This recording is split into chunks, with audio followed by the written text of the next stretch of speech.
আওয়ামী লীগ কেন শহীদ জিয়া রহমানকে ভয় পায়, বিএনপিকে ভয় পায়, বেগম জিয়াকে ভয় পায়, আতঙ্কগ্রস্ত কেন হয় জনাব তারেক রহমানের জন্য? আমি ছোট করে সেই কথাটা বলতে চাই। আওয়ামী লীগের নেতা হিসেবে যিনি পরিচিত ছিলেন, যার কাছে মানুষ প্রত্যাশা করেছে তিনি স্বাধীনতার ঘোষণা দিবেন, তিনি মানুষের কথা বলবেন, তিনি জাতিকে পথ নির্দেশনা করবেন, কিন্তু তার কাছে বাংলাদেশের মানুষ সেই পথ খুঁজে পায়নি। যাকে আমরা অজ্ঞাত ব্যক্তি বলি, যাকে আওয়ামী লীগ সমালোচনার শিখরে বৃত্ত করতে চায়, যাকে অপমানিত করে বাংলাদেশকে অপমানিত করতে চায়, তিনি এক সন্ধ্যার পরে তার পরিবার পরিজনের কথা না ভেবে বিদায়ী চিত্রে যিনি এখন ভাষা ব্যবহার করে মানুষের কাছে বলেছিলেন, আমি মেজর জিয়া বলছি বাংলাদেশের স্বাধীনতা ঘোষণা করলাম। এই জায়গায় তাদের কষ্ট আছে। ভোট পেয়েছিল বাংলাদেশের মানুষের কাছে, মানুষের দুঃখ দুর্দশা তারা ব্যর্থ করবে, মানুষের মধ্যে তারা সুখে নহর বইয়ে দেবে, কিন্তু তারা আসলে তার ছিলেন না বলে প্রয়োজনীয় সময় তারা মানুষের কাছে না দাঁড়িয়ে থেকে এই দেশের ভূমি ত্যাগ করে পালিয়ে গিয়েছে। আর আমাদের নেতা, যাকে তারা অপনয়ের প্রশ্নে আঘাত করে, বিদ্ধ করে, সেই শহীদ জিয়া, আমরা তাকে ভোট দিই নাই, তখন আমরা তার কাছে কিছু প্রত্যাশা করি না। তিনি গালুর ঘাট বেতারে ছুটে গিয়ে সুযোগ পাওয়া মাত্রই বলেছিলেন, আমি মেজর জিয়া বলছি বাংলাদেশে স্বাধীনতা।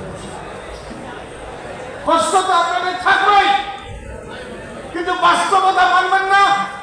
এই ঘোষণার মধ্য দিয়ে বাংলাদেশের মুক্তিযুদ্ধ শুরু হয়েছিল। এখানে যারা আছে, তাদের পিতৃ পরিচয় যারা আছে, আত্মীয় স্বজন যারা আছে, এই লাইনে যারা দাঁড়িয়ে বসে আছে, তারা তো তাকে স্বীকার করে, তারা তো তাকে বলে, আপনি ঘোষণা করেছিলেন বলে মেজর জিয়া আমরা সেদিন মুক্তিযুদ্ধে ঝাঁপিয়ে পড়েছিলাম।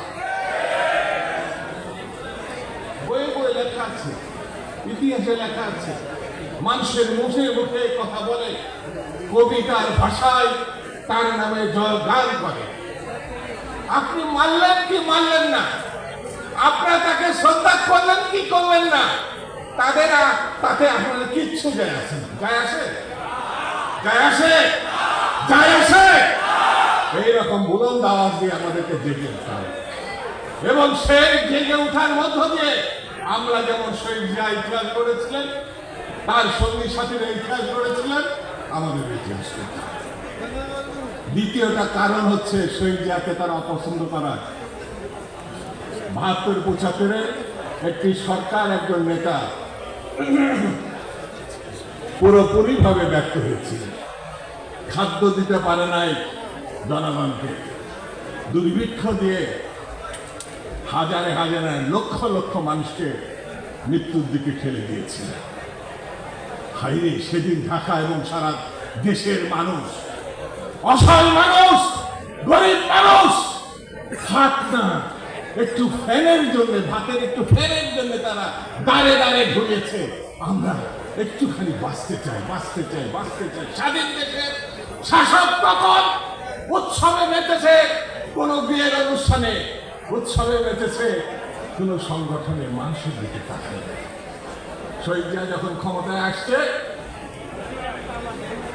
কৃষির যে সাফল্য, মানুষ পেট ভরে শুধু খায় নাই, এদেশের মানুষ স্বপ্ন দেখেছে, আরো চাই, আরো ভালো চাই, আরো স্বপ্ন দেখতে চায়। আপনাদের তো কষ্ট থাকবে, শহীদ জিয়াকে তো অস্বীকার করবে। আপনারা ব্যর্থ ছিলেন, শহীদ জিয়া সফল ছিলেন। আপনারা লক্ষ্মী বাহিনী বানিয়েছিলেন। প্রতিবাদী যারা সেই সময় সরকারকে যারা মানুষ খুন করেছে, নির্যাতন করেছে, লক্ষ্মী বাহিনী দিয়ে গুম করেছে, ৭২-৭৫ মধ্যে আমি সেই সময় কথা বলছি, শহীদ জিয়া রহমান এসে রক্ষী বাহিনীকে বিলুপ্ত করেছে, রক্ষী বাহিনীকে বিলুপ্ত করেছে। তার যে সময়ের কথা বলছি, যদি আপনারা এখন সময় নেই, সবটা যদি জানতে চান, আহমেদ মোসাদ আওয়ামী লীগের আসামি কাঠগড়ায় আওয়ামী লীগ, এটা খুঁজে পড়ে এখন বাজার থেকে উঠে নেওয়া হয়েছে। তাহলে বুঝতে পারবে পিতাকে তার সন্তানের মাথা গলা থেকে কেটে সেই পিতাকেই ফুটবল খেলতে বাধ্য করেছে এই যুবলীগের তৎকালীন সরকারি দলের ছাত্র সংগঠনের নেতৃত্ব। কি সে ভয়ঙ্কর অবস্থা! আমি তো সাক্ষী হতে পারে, আমার একমাত্র চাচার বড় সন্তানকে তারা ৭৩ সালে নিয়ে গেছে, আজ পর্যন্ত ফেরত আসে না। একটাই কারণ, আওয়ামী লীগের বিরোধিতা। সেই সময় এটা চিত্র ছিল। শহীদ জিয়ার সময় মানুষ ঘরে ঘুমাতে পারে, শহীদ জিয়ার সময় এই অপধানকে বাদ দিয়েছে। একজন নেতা ক্ষমতাকে পাকাপোক্ত করার জন্য তার নিজের দল সহ সকল দলকে বাতিল করেছিল। বিশ্বাস হয়? বিশ্বাস হয়?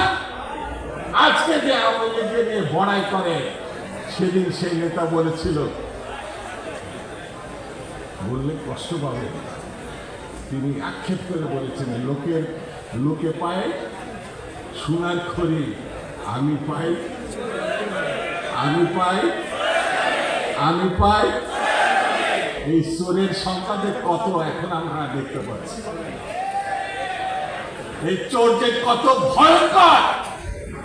এরা ব্যাংক দেখলে লুট করে, এরা ব্যবসা দেখলে দখল করে না? শহীদ জিয়ার সময় এই দুর্নীতিকে নির্মূল করে ফেলেছে, একেবারে সবল উৎখাত করেছে শহীদ জিয়া।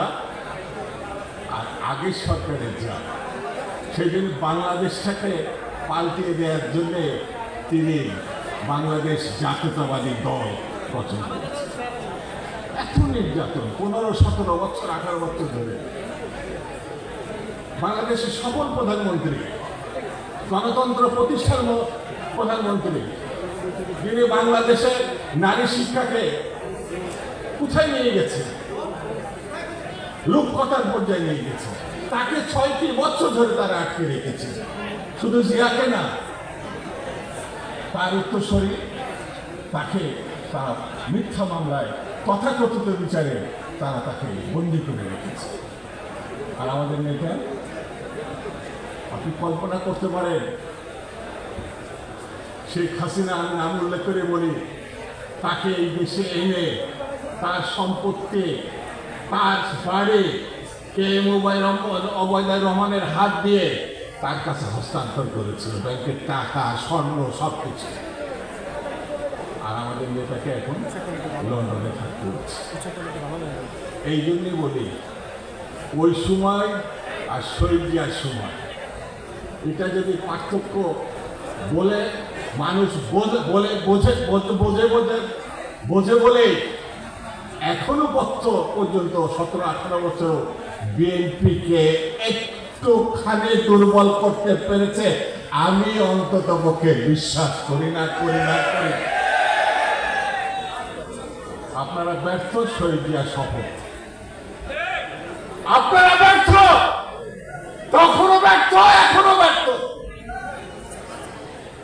শহীদ জিয়া সফল তখনও, বেগম জিয়া সফল, এবং আন্দোলনে আমার নেতা তারেক রহমানও 100% সফল। আপনারা টিকে আছেন পুলিশের জন্য, আপনারা টিকে আছেন প্রশাসনের জন্য, আপনারা টিকে আছেন আজিজের জন্য। তার দলের কথা আর বললে তো আবার জেলে ভরবে। এদের জন্য টিকে আছে, চোর ডাকাত, খুনে, লুটপাট, লুটেরাদের জন্য টিকে আছে। কিন্তু একটু যদি গণেশ উল্টিয়ে যায়, কই যাবেন?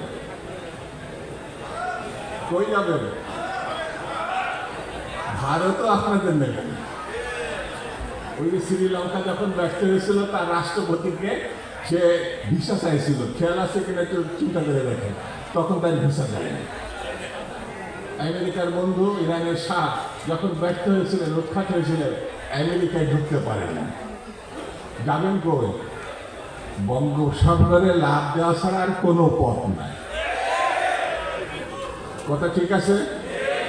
খালি তরুণ, যুবক, কৃষক, শ্রমিক, মেহনতি মানুষ যেভাবে আপনারা ঐক্যবদ্ধ হয়েছেন, নেতা যখন কর্মসূচি দেবেন, এইবারই আমরা শেষ খেলাটা খেলতে চাই।